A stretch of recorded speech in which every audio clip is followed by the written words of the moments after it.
Well, thank you so much. And I want to extend a special thanks to the family of Siamak Porzand, to Mehrangi Zekar, to her two daughters, Leili and Azadeh Porzand, and to her son-in-law, Mehrdad Hariri, who have spoken this morning. And I will reference a bit of what they said in my introduction to this discussion, which really does follow on the legacy of the life and work of Siamak Porzand, and brings the discussion into some of the contemporary issues that we're facing today in Iran. I am deeply honored to be here in tribute to an individual and to his family whose lives and work are really an inspiration, not just to Iranians, but all those of us who are outside Iran and care about the country and try to follow and understand the country. And I'm very much honored to be among a group of people sitting here on this stage and also in the audience here who have been directly engaged in carrying on the important dual dimensions. I don't want to talk about two-track policies, but the dual dimensions of the life and legacy of Siamak Porzand, that is to say, both the art and writing and journalism that was his métier, but also the long struggle for human rights and democracy that was inherent in everything that he did and all of the work that he produced. So I'm deeply honored to be here. We spent 9 months trying to pull this conference together, really in the days after learning of the death of Siamak.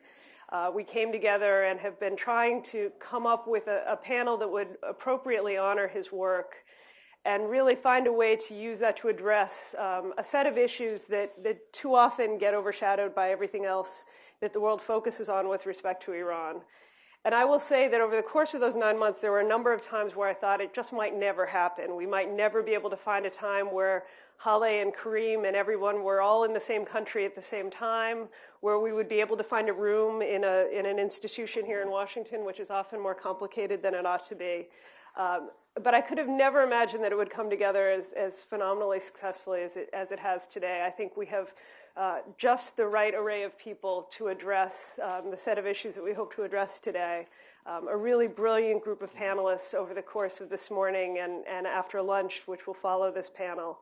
And I think the timing, ironically, has worked out in a very important fashion, which is to say that anywhere that you go in Washington over the course of the past 4 to 6 months, there's been only 1 or 2 issues on the agenda. One is war, the other is the nuclear issue. That is all that anyone has any space or time to talk about.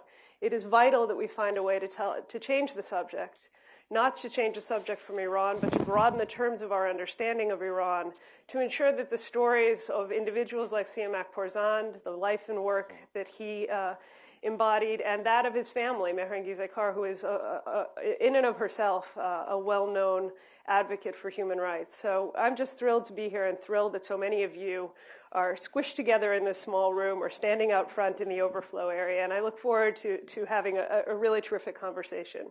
The reality is you're not here to listen to me. You're here to listen to these 3 gentlemen, and I'm here to listen and learn from them as well. You have in front of you their bios. They're 3 really terrific and phenomenal individuals whose work in several different areas is quite important to the issues that we're here to talk about today. Media, information, technology, and journalism. These are very much areas of ferment in Iran for many, many years. Iran has this incredible press tradition which stretches back over the course of at least a century, and which has mutated and evolved in ways in response, particularly over the course of the past 15 years, to the incredible repression that has been wrought by this regime. So it's a battleground as well as an area of incredible entrepreneurism. And for that reason, we've brought together Mehdi Yahyajnejad, whose website, Balatarin, is well known to anyone who has an interest in Iran and social networking. He is a researcher at the University of Southern California and flew cross country to be here with us today. Our second panelist will be Nikahan Kosar. Again, if you've followed writing about Iran, or for that matter, even if you don't read Persian, if you've ever seen a political cartoon with incredible power, an incredible relevance. It was almost certainly done by this gentleman, and his website and his continued work and writing on Iran is something that anyone who is interested in understanding the current political dynamics follows. Our third panelist, Henry Wooster, is here with us as Acting Deputy Assistant Secretary of State for Near East Policy, focused specifically on Iran. Henry has an incredible background on Iran and is going to speak about some of the real contributions that have been made over the course of the past decade by the U.S. government in trying to reach out to Iranians and trying to ensure that Iranians have access to information and technology. With that, let me turn the discussion over to Mehdi, and we'll speak again for about 5 to 7 minutes. I will not probably be quite as close on the clock as Holly was, but I will try to enforce some discipline so that we can get to a conversation among all three of these gentlemen and then with all of you who are listening. Thank you. Thank you. In the past few months, you might have seen a number of articles in New York Times or in other newspapers that question the importance of internet in cases of Arab Spring and also in Iran in terms of how important internet has been in mobilizing people and creating what happened, especially in Arab countries. For Iranian government, there is no question that internet could be disruptive and dangerous for their stability. And what I'm going to do, just summarize some of the things that Iranian government is doing to make sure that its internet is not going to disrupt their stability and their government. So in the past few years, the Iranian government has increasingly improved their control of internet. Iranian government has been active on several fronts. The first is internet censorship. As early as year 2002, Iranian government started internet filtering based on domain names and keywords. They have used both imported and also internally developed technologies to confront censorship. Increasingly, they adjust the level of censorship based on the political events of the day. So if there is a demonstration happening or they're expecting a demonstration to happen, they usually try to block access to secure internet connections. Sometimes they block Gmail, and also they increase the attacks on opposition websites. So it's a time-based. They adjust their level of control, and they usually expect what's happening, and they try to make predictions. So the second activity they are increasingly involved in is surveillance. And Iranian government has imported technologies and also built technologies to monitor the activities of the activists on the web and also mobile. For example, for mobile, they have developed software to look for specific keywords in text messages and also identify individuals who forward these type of messages to a number of people. So a large number of people. For internet, they monitor the unencrypted web traffic. For example, Yahoo email is unencrypted, and any email sent through Yahoo Mail is visible to Iranian government, and they definitely log the content because we've heard a number of stories from people who have been confronted with the content of their email messages in prison.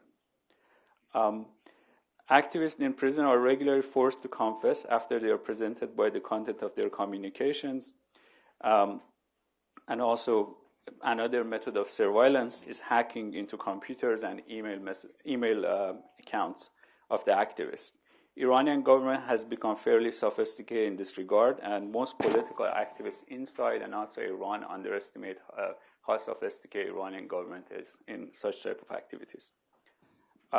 And on suspecting PowerPoint file containing several funny images or jokes could be in fact something that's been created by the Iranian government in order to hack into the email accounts of the activists. And such PowerPoint files could be passed around by just people who are trying to just send a funny joke to their friends by email. The third front that Iranian government has been fairly active is content production.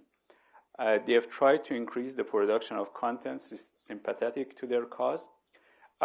This is done partly through the website they've set up. I mean, you've know about Fars News, you know about Kehan. I mean, the news that publishes their propaganda and content and news. But also, they are using what they call cyber officers. This is separate from cyber army. There's a cyber army, which is basically a secret group of hackers, and they hack into email accounts and laptops and so on.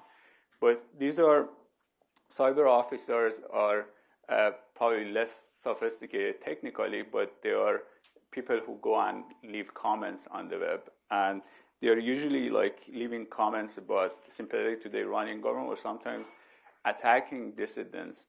In some cases, they publish personal information, usually embarrassing for those dissidents, and they work in a very coordinated fashion.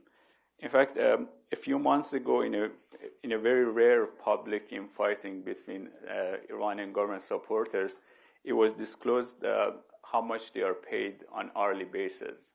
And in fact, then there was some, a number of other websites who said, no, this is not the case. They're working for free, and it's all banned. But the source was very credible, and it's believed that the amount was fairly accurate. So this, one of the, in fact, Iranian Revolutionary Guard has claimed that they have trained 1,500 cyber officers so far, and they are active on the web. And there have been reports of people who've seen such cyber officers hanging around in cyber cafes and working on leaving comments on the web.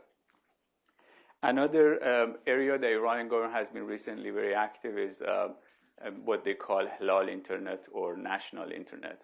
And by that, what they're trying to do is basically what's happening for postal mail. Like in any country, usually the internal mail goes through inside the country. For example, if there's a letter going from Los Angeles to Boston, it's not going to go through Toronto. But in case of internet, since it's a global network, the traffic doesn't recognize borders, and it goes through borders. In this case, Iranian government tries to separate the internal communication from the outside communication, and by doing that, they could allow the speed of internet within Iran to go higher, because there will be less technical force to do the surveillance, but they keep the speed of internet connections with the outside country to the same level as it is now.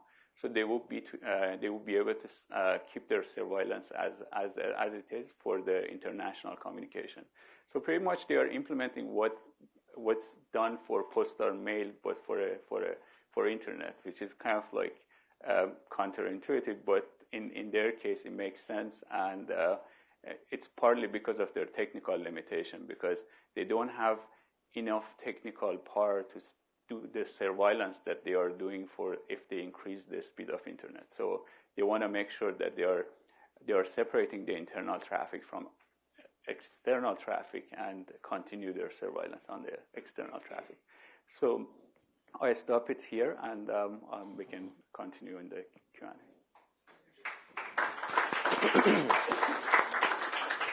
have to go there.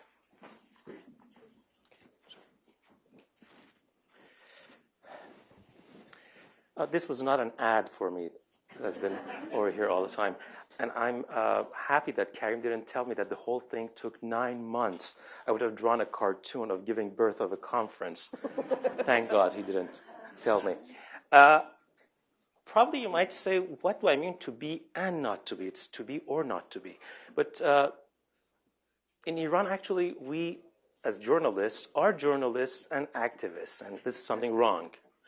So I just want to talk about some things. But before everything, I want to salute Siamak Pourzan and also his lovely family.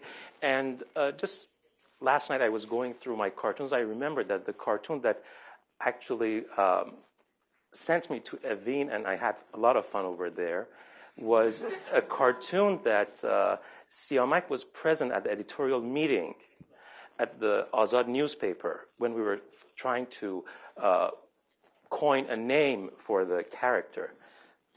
This was the cartoon. It's famous is Ustad Temsar, Professor Crocodile, that from that day that it was published, they know Ayatollah Misbah Yazdi as the crocodile. And I made crocodile so famous in Iran, but Lacoste didn't sponsor me. So now this is the real crocodile, the original one. And one important thing that all of us are scared of is imprisonment. But we don't usually understand that we are imprisoning the guys in charge of the prison because they have to take care of us in prison. So if we just look at it backwards, we know how to give a hard time to our guards and the judges. And of course, it's not that easy. I'm just probably joking. But if you have been interrogated by somebody like Mortazavi, he interrogated me for 3.5 hours just because of that crocodile cartoon. And I gave him a hard time. Of course, he gave me 6 days in Evin, but it was lovely. Many of us have gone to prison for not breaking the law. That's the problem. We did not break the law.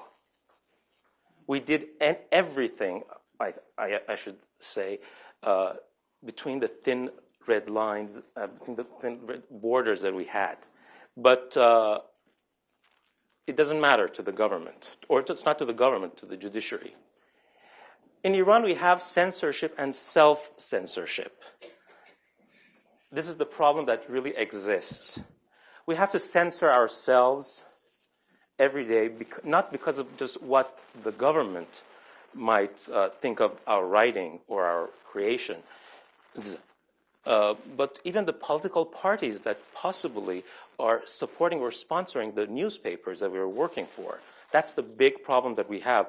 Mr. Toscano was talking about creation and ideology. That's the big problem we have in reformist newspapers that many of us worked for. This is a good example of how the government wants journalists to be. Speechless.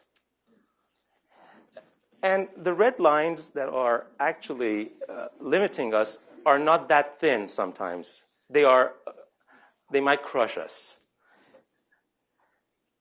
Now we go to Mr. Rig.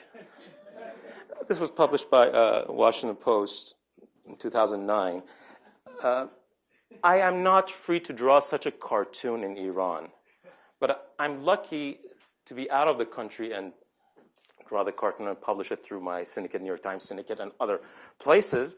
But the thing is, as long as I'm drawing something against Ahmadinejad, many websites would actually republish the cartoon. But if I criticize the reformist leaders, you will be labeled as a member of the regime. Sorry, this was published by Toronto Star. It's when Ahmadinejad almost won 63% of the vote, and it could be considered a finger. So this gentleman wins the vote and dances with anybody. And I call this the last tango in Tehran, but I think he has been dancing with others as well. I don't know. With respect to the last tango in Paris, what will happen next?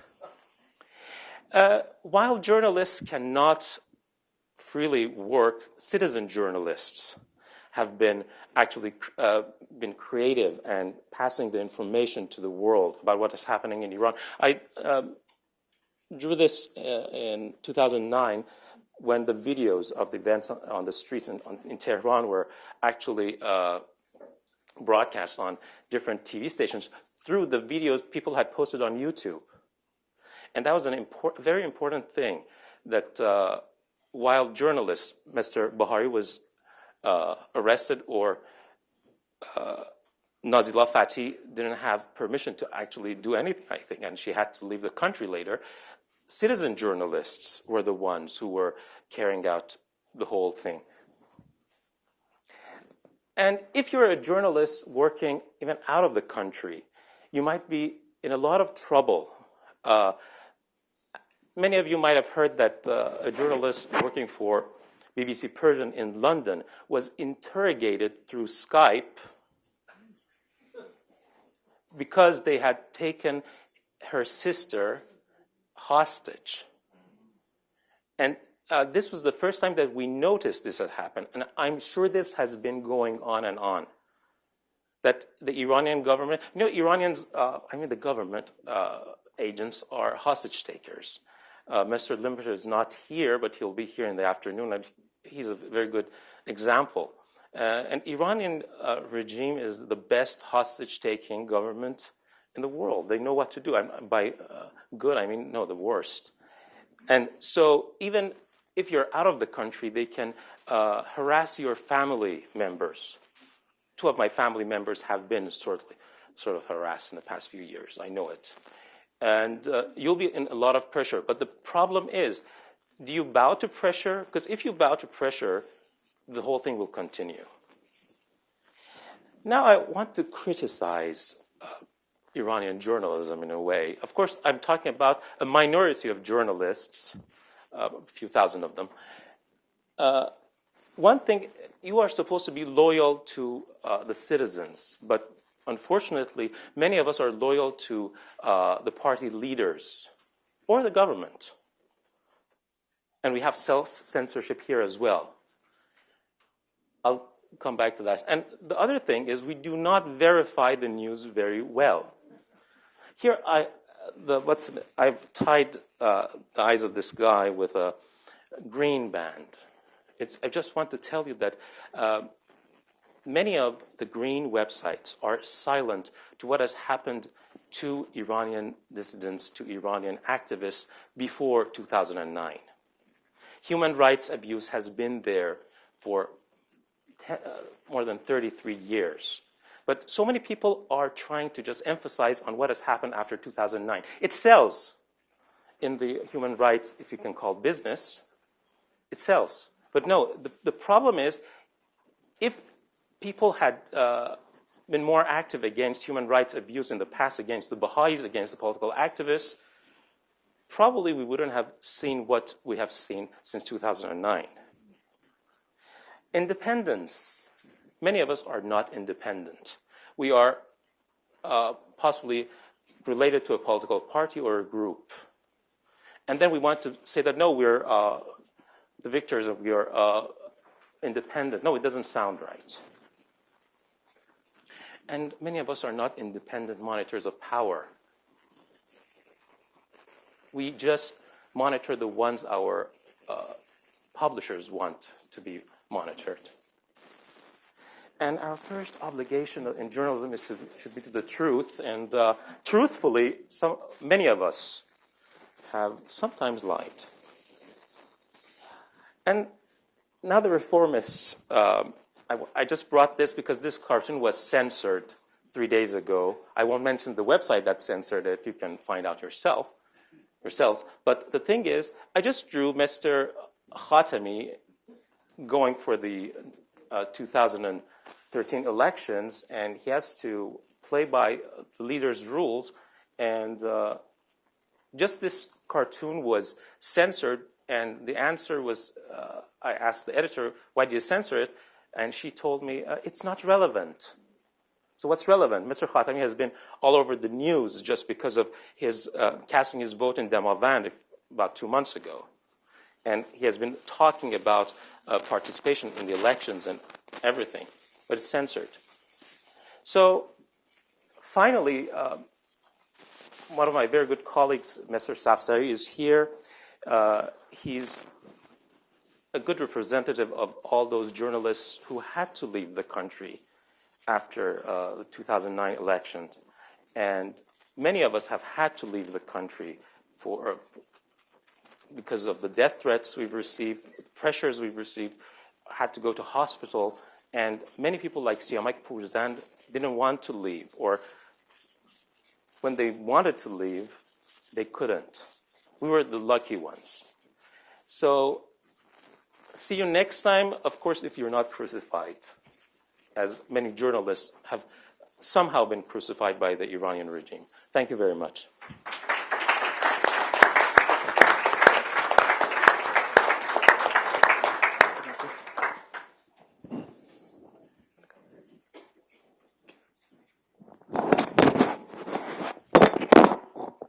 Well,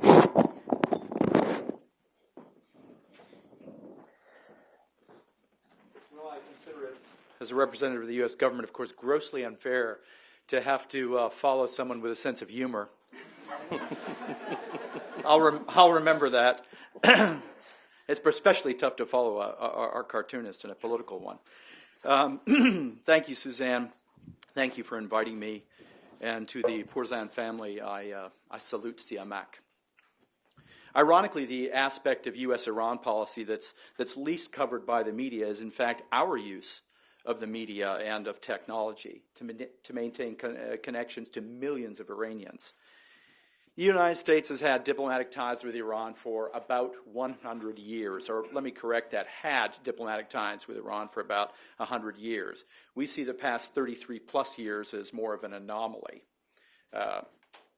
Beyond that, we've had a shared history that's much longer. So here we are now, separated from, depending upon your demographics, about 78 million people.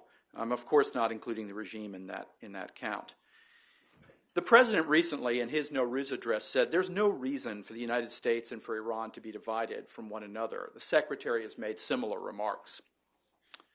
So how do we maintain this relationship and build on it despite the differences that we've had between our governments and despite now the passing of generations?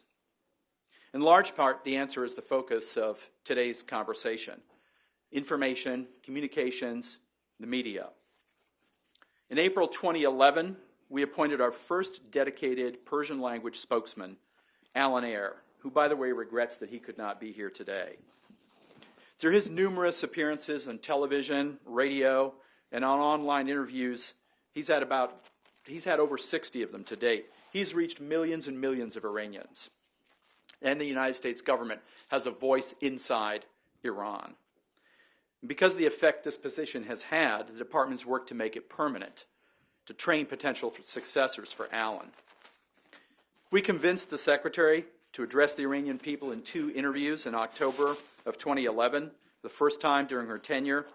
The interviews were viewed by as many as 20 million people inside Iran. And we saw a public dialogue between some of the recognized leaders of the reformist and opposition groups in the diaspora as a result. In addition, the secretary has done video announcements for a change, for instance, in visa policies for Iranian students, for the launch of the virtual embassy Tehran. Let me speak about the virtual embassy for a second. In December of last year, when we launched it, it was poo-pooed immediately by the government through official announcements. And of course, we watched very carefully to see what sort of hits we were getting, what number of hits, and where they were coming from. While we were watching this and the government in Tehran was making announcements about it's nothing, we then began to see a spike in terms of the hits that we were getting inside Iran. That lasted about 36 to 48 hours. Then there was a huge drop-off from inside Iran, but an extraordinary number of hits and a fair bit of exchange and dialogue in Persian, out of Nigeria, out of the Bahamas, and out of a lot of other curious locations. It's called Virtual Protocol Network, for those of you who are wondering. In other words, if you build it, they will come. If you make the content sufficiently compelling, by the way, always a challenge, they will find the site and they will find a way to it.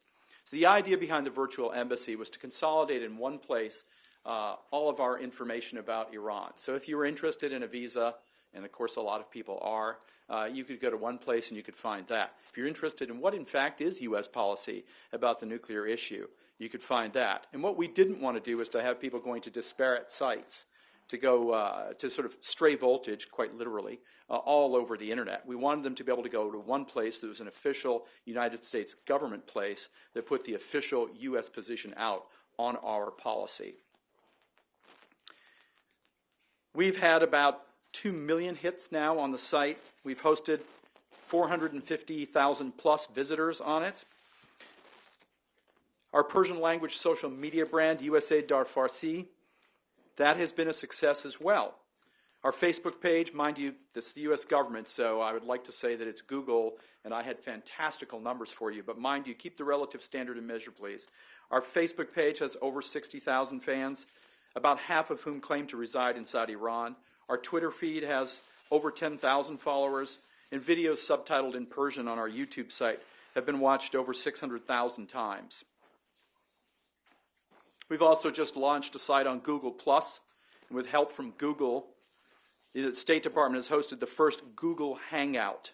It's a live video chat feature. I didn't know what it was either as the father of 4 teenagers. I had to have it explained to me. On this site, Alan is answering questions in Persian. He answers questions from Persian journalists, from Persian bloggers, and also when we open it up publicly to anyone coming in, writing in questions in Persian, or for that matter, calling them in. There are very few actual U.S. embassy sites around the world with more fans and followers, despite the additional obstacles and risks that Iranians face in trying to access this site, a mark of their moral courage and of their shrewdness and cleverness. Both the United Kingdom and France have followed our lead, creating UK for Iranians, and most recently the French with La France en Iran brands. So pulling all these efforts together, what's the idea? It's unified around the notion of piercing what we refer to as the electronic curtain. You may have seen, or you may not, I hope you have, our what we call the animated fact sheet, in other words, a video. This is depicting Iran's censorship at work. You can find it on humanrights.gov, where it's hosted. You can also find it on Virtual Embassy Tehran on our website. So we're trying to tackle the problem of the electronic curtain in a number of ways. We're helping to train Iranian journalists, civil society activists, and others in ways to use the internet safely. We're continuing to support broadcasting through the Voice of America Persian, through Radio Farda. We've been working with international partners to call more attention to the extent of Iranian government satellite jamming. We've begun to find ways to ensure that our sanctions policy, which is broad, does not impede the ability of Iranians to access internet software that's distributed by U.S. companies. And here I'm thinking of Java, Flash, Skype. This is a real brief overview. It's just a sketch of what we have been up to of late in terms of media, communications, social media platforms. This is all driven in our push to get connection with the Iranian people, both to boost morale and also to have access to them and to know what's going on in the country insofar as we can access them. We're very aware that the majority of Iranians do not get their information through the internet.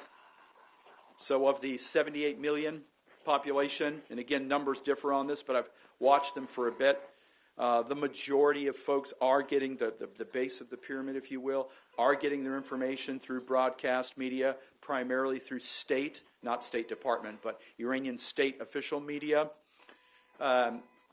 Jamming, again, impedes our ability to operate in that environment. We do a lot on it as it is, going around it through circumvention of a variety of means, not just on the internet, but this remains a challenge for us. We're doing fairly well on the internet, on social media, but the broadcast remains the next new challenge. In a recent speech that Secretary Clinton gave on the pillars of soft power, she cited the efforts that we've made to engage Iranians through social media, through the internet, as one of the examples. This is beyond what we're doing with Iran throughout the Department of State. This is also increasingly 21st century statecraft. And I see this more and more with the officers that we get into, the Foreign Service and elsewhere in the department. They're younger, they're more adept. It's intuitive for them to operate in this fashion.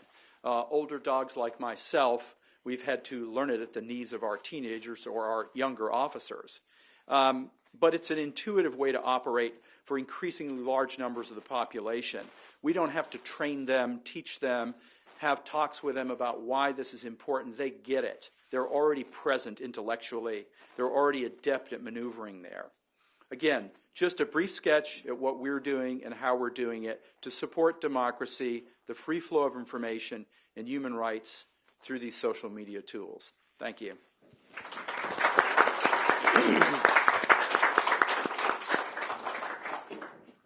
thank you so much to each of you for 3 really rich and diverse presentations. I am going to abuse the prerogative of sitting up here to ask a couple of questions and then turn it over to all of you, because I know that there's probably a lot of discussion around these very issues. I want to start with Mehdi, because you were, I think, very humble in your presentation. You talked a lot about what the Iranian government has done to impede access to the internet and to distract young Iranians and others who might be seeking information and try to deter them through their own content production and others. You didn't talk about Balasharin, which I know is very well known to many, many people here. But I want you to talk a little bit about the site, about the contributions that it's made, and why you're so familiar with some of the efforts of the Iranian government to hack and to impede access, because this is exactly what they've done to your site. So tell us some more about Balasharin and where you're going from here. So Balasharin is a social news website. People can submit summary of links, summary of news to the other that are published on other websites, and other users vote up and comment on the links and post things. The website itself, I started 5 years ago, and the original intention wasn't anything like necessarily a dissident action or anything political per se. And in fact, at the beginning, most of the postings were cultural or scientific. But as time went on, just because of the freedom on the site, a lot more political voices and more social issues to become more prominent. And as time went on, in fact, the site moved toward more social and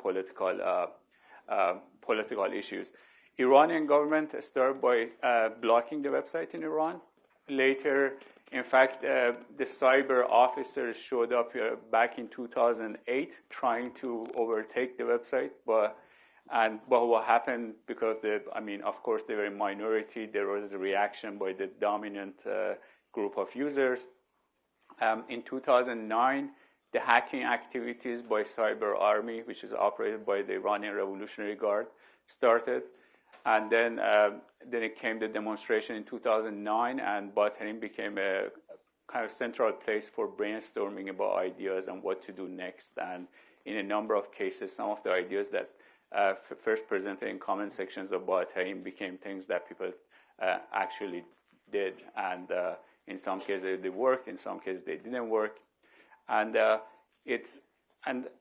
censorship has got worse. So unfortunately, I think most of the contributions these days are coming from Iranians who are outside Iran. The website has a lot of readership inside Iran, but still, I think majority of the content are posted by users outside Iran. And since there is a gap between Iranians outside Iran and Iranians inside Iran, it's usually like once the contributions are coming from people outside Iran, there is Iranians inside Iran don't feel that these are necessarily relevant in some cases. And Iranians who are in exile or who are outside the country are often, what they want is in a way more not necessarily in line what is practical inside Iran or what can be achievable at least in the short term. One thing I want to add is I think one important about Balasharin has been the diversity of opinions. It's pretty much the one achievement of Balasharin I think I'm very proud of is that you could pretty much find anything, like every single type of Iranian opinion in Balasharin. And whenever something happens, I definitely know, I could run this type of conversation in my mind and kind of predict what people are going to say because I've seen so many comments. So, you have Iranians support a green movement. You have Iranians who are very cynical about any change. You have Iranians supporting monarchy. You have Iranians supporting Iranian government, religious versus non-religious. And I think it was the only place that such a diverse group of Iranians have come together. And when each time you read Balasharin, you definitely are going to get offended. So most people say when we read Balasharin, it's just we get offended. I say if you don't get offended, that'd be probably that's when Balasharin has died.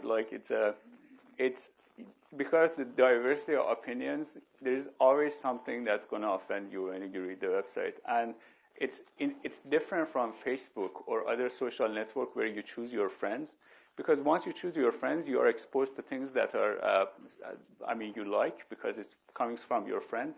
But on Boateng, you are exposed to things that everybody is posting, and you don't have a choice, and you're reading everybody else is reading, and that's, I think, exposes people to much diverse type of opinions, and that's where the offensiveness comes from. Let me just pivot from that to ask Nika Hang a little bit about the future of journalism in Iran. You spoke about the kind of citizen journalism phenomenon of 2009, and I think you're of a generation where so many people went into journalism as almost an alternative to political activism. When I would visit Iran in the late 1990s, there were so many young people who were either aspiring journalists or journalists, often the same sort of people, I think, who would have probably been going to Georgetown or SAIS here looking to have jobs in policy positions or in campaigns. But in Iran, they all gravitated toward journalism because that was where you could make a difference. That was where you could express your views and really have some influence on the shape of things. Journalism has been forced to change in Iran because of the repression and because so many phenomenal people have been forced to leave. Do you see electronic media as the future? Do you see young people gravitating in different directions? And what does this mean for the fight for transparency and accountability and democracy in Iran? I can go through our own experience that we've had since 2009 when we launched Khodnevis.org, a citizen journalism platform that has caused a lot of trouble, of course, in a way, because things have been said on the website that many people don't like. I was thinking that the middle name of Mehdi would be Mehdi Offensive Yahya Nejad from right now.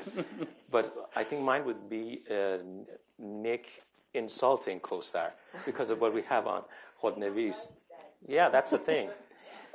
One important factor is that many are looking at alternative media as a basis to start actually acting as journalists.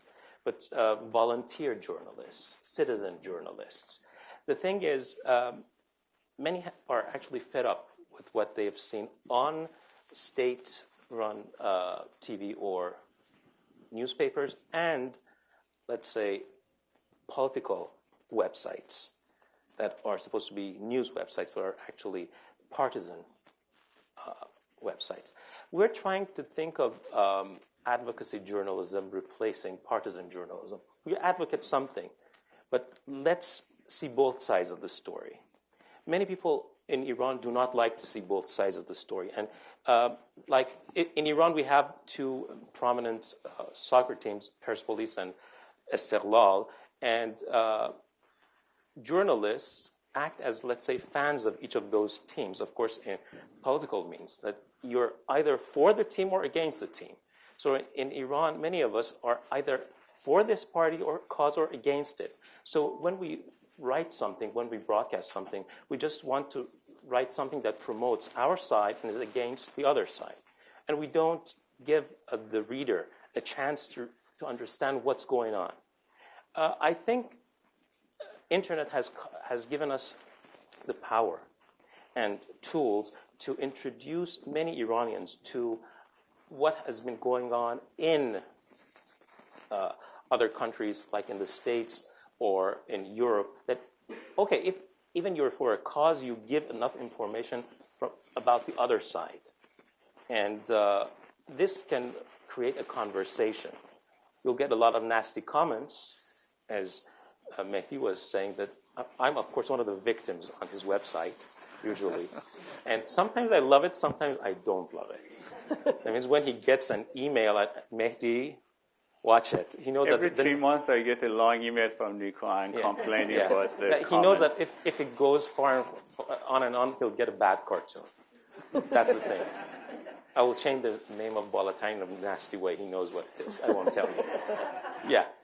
But the thing is, accountability is a very important thing that many news websites actually lack. And keeping the politicians accountable is very important. We have done something that's a little bit unusual, talking about the executions in the 1980s, about human rights abuse, about things that Baha'is have gone through. And also, we have followed a few cases. Some of you might be fed up with this, but like we have followed the footsteps of Mr. Rafsanjani's son and going through what he has gone by breaking the law. Of course, we're not truly sure that he has broken the law, entering Oxford University or the oil contracts in the 1990s and all those things. So we're following everything. So at least we want to keep somebody who is accountable and also vulnerable right now because he's out of the country. So we're trying to give an example of it can be a little bit nasty in journalism in contrast with other very politically correct websites. One quick question to Henry. You're not off the hook here, even though I suspect you need to be off the record. But I want to actually raise something and quote something that Leili Porzan said this morning in her comments, and it was something that her father said to her before he died, which is that if I am alive, I'm waiting for justice. If I am not, this is your responsibility. And this is obviously all of our responsibility here today. I want to ask you to speak just a little bit about what the U.S. government tries to do in terms of advocating on behalf of those, many of whom are journalists who've been imprisoned or otherwise harassed in Iran. Many of them are sitting here in this room and have been on either the previous panel or will be on the next panel or are here with us today. Can you just speak a little bit about what it is that the U.S. government does in terms of seeking and waiting for justice? Sure. On the human rights front, broadly, journalists, yes, but broadly in terms of the justice issue. We have pushed very hard, and I'm happy to report a success because it was a Sisyphean undertaking to get the UN's first special rapporteur for human rights inside Iran. That was victory number one. Victory number two, of course, in that lane is enabling that rapporteur to be effective. We've been doing diplomacy, statecraft if you prefer, with Iran for 30 plus years offshore. This is not new to American diplomacy. It's what we did with the Soviets for a period of years, not 33 and counting, but it's what we did for a period of years by operating from offshore or having to come up with, if you will, creative and imaginative ways to do everything from bring justice to simply communicate on Iran. So the UN is one mechanism we've worked with in the UN Human Rights Council.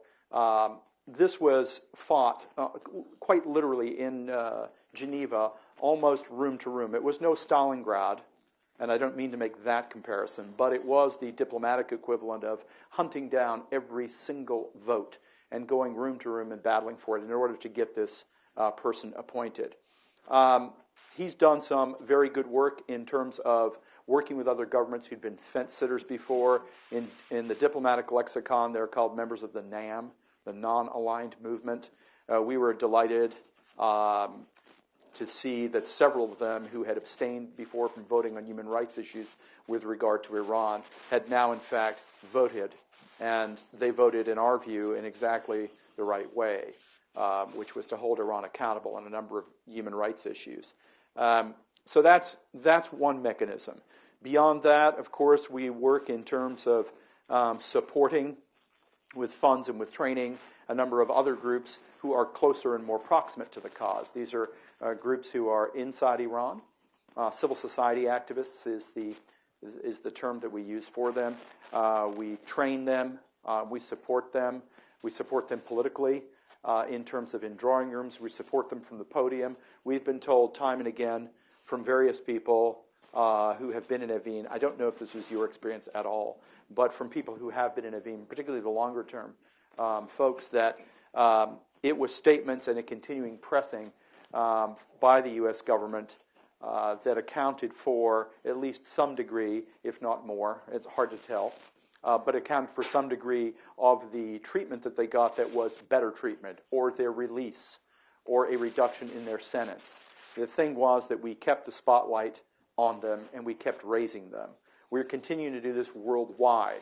I think a number of governments in far corners of the globe, far corners from the U.S., were surprised to see planes land and to see U.S. diplomats trot in and talk to them about Iran and not mention sanctions or P5+1 or the nuclear file, but instead say, hi, we know you're on the Human Rights Council. We're here to talk to you today about human rights in Iran.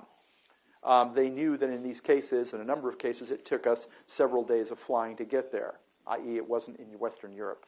But they were key votes that were needed, and we were there and we were pushing it. So in summary, we're activists on this on a number of different fronts, again, in the public, but also diplomatically in things that are not seen in the public arena.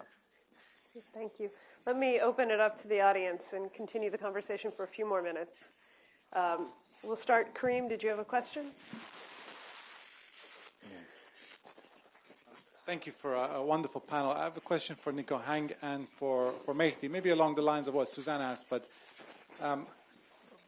Mehdi, you were talking about how Iran has this cyber army which goes around the internet posting comments in favor of the regime and attacking dissidents and attacking them in a personal way.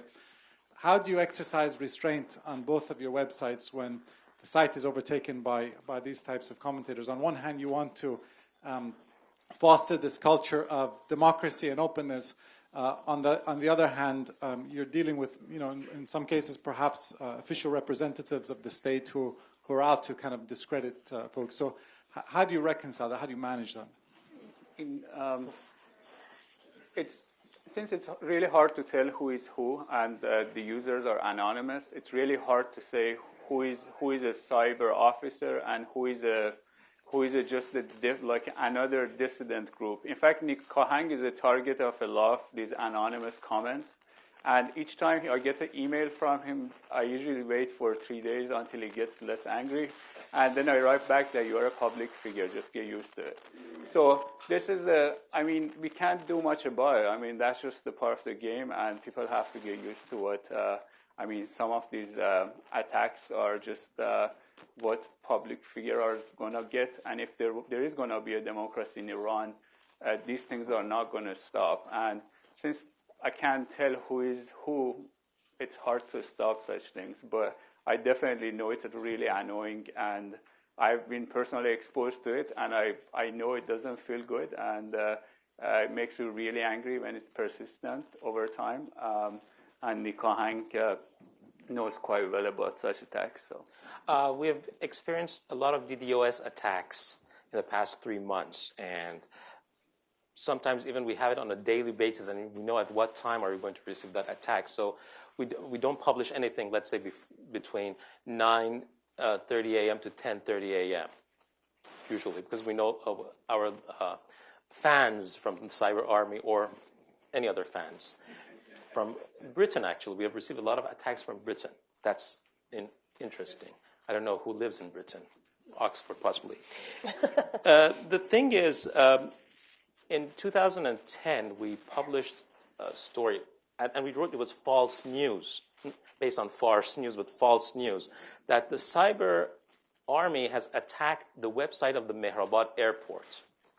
The officials took it seriously. And one of the deputy ministers said that, oh, these guys of the Cyber Army are our friends and work for the government. Oh, that was the first time that they actually had to say something like that. So in a way, we forced them to actually confess. It wasn't on Sunday, so it wasn't a Sunday confession, but it was a confession. Good enough. We use newsletters. We use many of our members have actually their own Facebook pages, so they publish whatever they publish on our website on their Facebook pages. So the information is actually going all around. We don't have a clear record of, let's say, when a cartoon is posted on the website and it has, let's say, 5,000 visitors. We don't know really how many times the cartoon has been visited on web. And Bolletarian is actually one of the best places for us to have the cartoons distributed and being seen, or all the content that we have on the website. And even when the website is hacked, there's a summary of an article on Bolletarian, so people can actually follow up with what we've had. So it's not really easy for the Iranian government and the Cyber Army to bring information down, but it's a struggle, and it's an ongoing struggle. And I don't believe the numbers when they say that half of the Iranian public are actually connected through the web. I think the best number was 11%, actually, and that's truthful. Okay, people were saying that 30 million Iranians are connected online. No, it's not true. It cannot be true. Let's say 10 million. That's a little bit close to, that's accurate. So, and people coming on Bolotarian and other social or political websites, they're no more than, I think, 2 million, probably at most 3 million. And so we have a minority of people online. So I think there should be an investment not only on internet connection, but also on broadcast, on satellite broadcast, and giving the people in Iran a chance. But the people active on the web, like political activists or journalists, must have a chance to actually broadcast whatever they are writing online on those new satellite channels, but not like the ones that we have in LA. Great. Can we get a mic right here? Thank you very much. I'm Benjamin, too. I have a question for Mr. Wooster. You spoke about a virtual embassy. Now, the Iranians have an interest section in Washington, and they have Iranian representatives here. We have an interest section in Tehran, but we have no representatives there.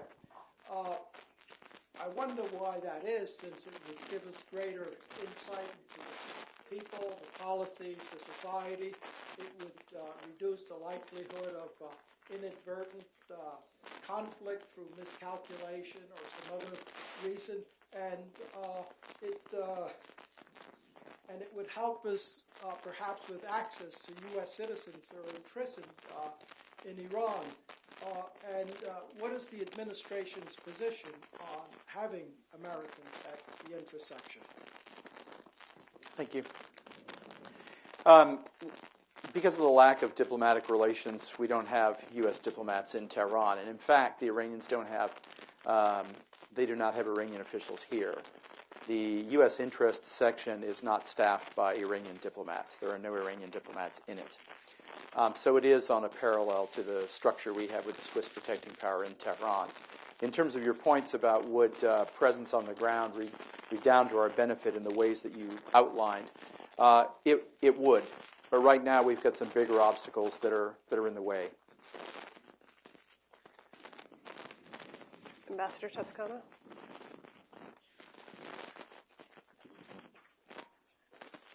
I just have a comment.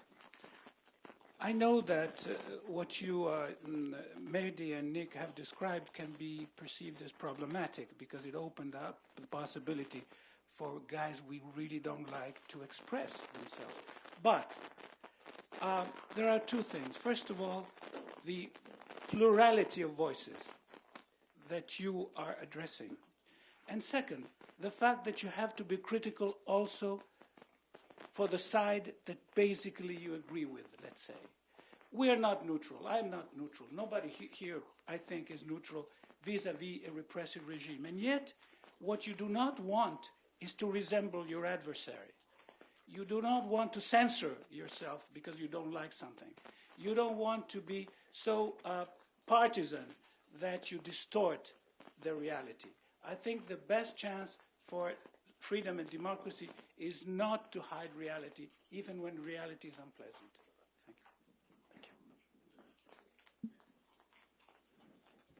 In fact, I want to add one. Being neutral, but at the same time, so I mean, the Bolotarian team, all the volunteers who are helping Bolotarian because they want to see democracy in Iran. So that's very clear for them. But at the same time, we want to be neutral for the running the site and allow all these different voices to be present.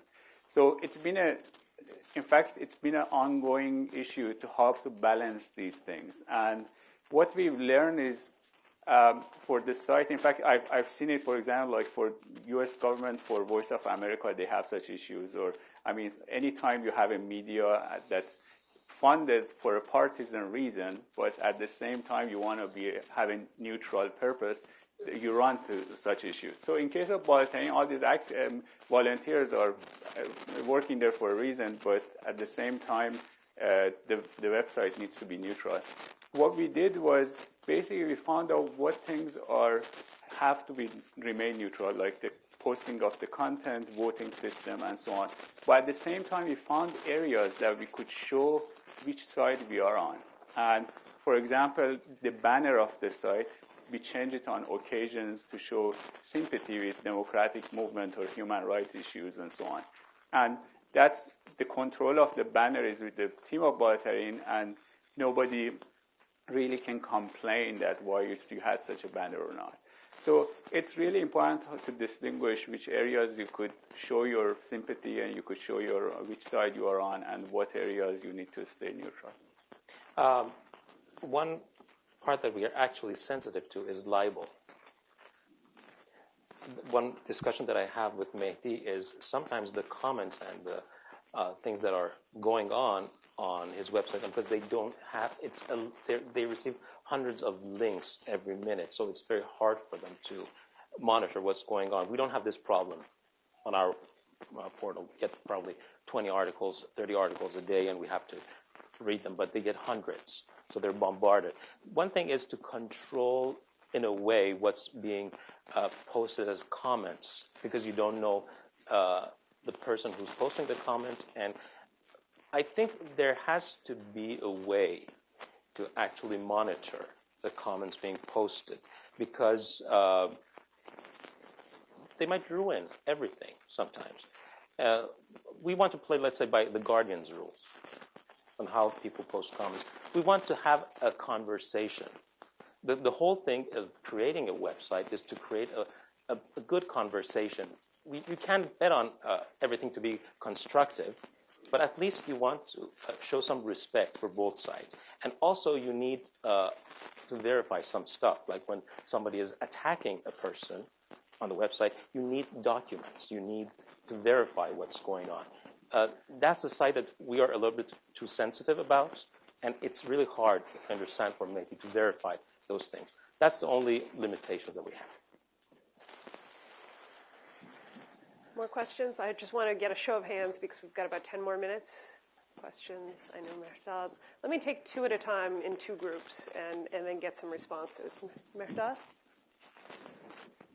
And over here. Yes, thank you. My question goes to Mehdi and Nick at the same time, because you touched on the adversary comments being offensive or sometimes insulting to even the opposition groups, which is good in a way to hold them accountable. That's something good. But at the same time, we are talking about a diaspora society with no mainstream media, with sometimes no channels, proper channels of communication, and perhaps and under systematic organized attack by a government which is against the freedom of expression.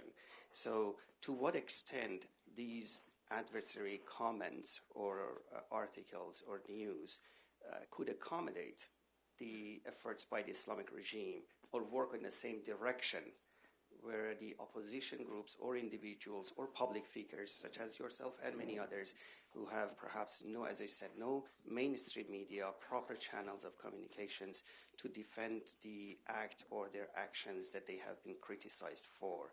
So I think my question is, it's different when we look at the United States or any other democratic country who there is mainstream media. Of course, on the side there is Onion and many others who hold even the opposition accountable, versus a diaspora community which is in a fierce battle with a government who actively persecute activists and political figures even outside the country.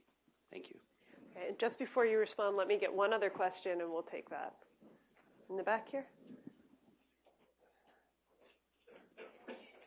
Thank you very much for such a great panel. My name is Behnam. I'm an Elliott School student. My question is for Mr. Worcester, actually, about the social media and the communications initiative you outlined.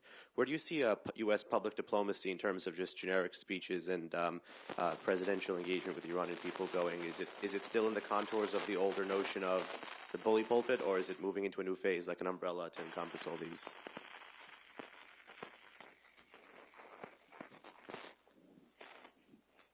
Okay, who would like to start with responses? So there is I'll go ahead. So there is a clear template when people want to like damage somebody's reputation.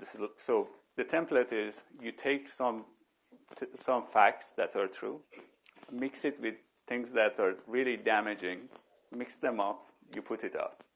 And what happens is people who know that person, they see the facts and they say, okay, this part is true. But these are the other things we don't know, and they must be true because there are some facts into this. And this is a clear template. It's used repeatedly by whoever, whether it's Iranian government or other dissident groups who want to attack somebody else and so on. And they might know the clear formula, but this is what they're doing. It's very hard to defend against it because once you engage, you have to say which part is the fact, which part is not, and sometimes even you don't want to disclose the fact. It was something you wanted to keep private. And especially if it's something personal related to your family, your sexual life, whatever, it's really sensitive and people don't want to even involve in it. And but by doing that, people who are doing the attack, in some cases, they want to damage the reputation right away. In some cases, they want to draw the person to get engaged and disclose the facts that they kept secret before. Because that's what they want to get the person involved in. So defending against some of this is really hard. And in fact, the best defense is to just state, to decide what your public picture is. Repeat it as often as you can in your blog, in your, whenever you give a talk or whatever, and not engage with such attacks. Because the minute you engage, you are verifying some of the facts you kept secret. And also you try to get into territories that it's defined by your enemy. And in cases, for example, I've seen dissidents who really take these things personally. In fact, there are a few of them in this room that I know, and they've complained to me on Bahatayim because of the attacks they received on Bahatayim. What I see them doing is answering people in those comment sections, trying to deny those accusations. And that's just a mistake because the minute you do this, you are giving satisfaction to the attacker. You are verifying some of the facts, and you are also defined by that person. So it's just, I think the thing is, there isn't much I could do because I don't know which part of those statements are fact, which ones are not true. So I have to leave them on the site because it's something up to people to decide. It's up to the person who's been attacked to go and define their image in a positive way and not engage with those individuals. On what you said about having articles that are criticizing, I don't call them insulting or even offensive in that way, criticizing different political groups and leaders for not being clear and not being accountable. I think that's important for democracy in Iran. That means when, for instance, let's say there's a conference, but you don't have members of the media over there monitoring what's happening and monitoring the conversations. Okay, a few questions will be raised. And then you don't know how a meeting is taking place and the people over there want to represent themselves as the whole opposition in a way. Okay, there are a lot of questions because so many members of the opposition were not in that meeting. So just keeping people accountable about what they're doing would, I think, help democracy in Iran and free speech as well. And asking questions is one of the most important things that we have been scared of for generations. And I think it's time to ask those questions right now and to show the Iranian public that it's important to ask.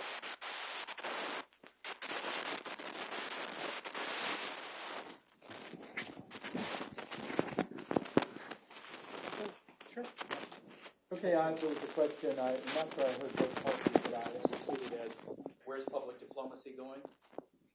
Okay. There's a recognition, and there has been already for some time, that it's a different world than most of us who've been in the department for a while have grown up with. So we grew up in the era of the controlled message, barely a hair removed from the quill pen. Media, technology has really pushed us. We can't be like that anymore. So, a long story short, it's a much more dynamic environment. There's more accountability. There's a much more agility and fluidity. There is authority that is delegated down now in ways that it didn't used to be when I signed up. There's a lot more innovation and, in fact, an encouragement to innovate.